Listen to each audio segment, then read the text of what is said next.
আসসালামু আলাইকুম ভিউয়ার্স, আশা করি সবাই ভালো আছেন। আজকে আমি ভালো নেই, দেখতেই পাচ্ছেন রাস্তার কি অবস্থা। জ্যাম, এত জ্যাম আসলে বলার মতো না। বাড়ি থেকে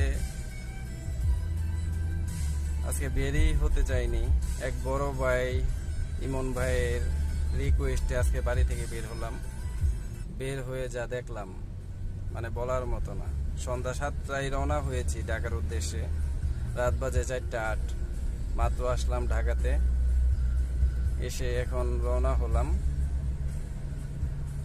রাস্তায় বৃষ্টি, উত্তরা যে ফ্লাইওভার, ফ্লাইওভার পর্যন্ত পানি। কি একটা পরিস্থিতি আজকে, বলার মতো না।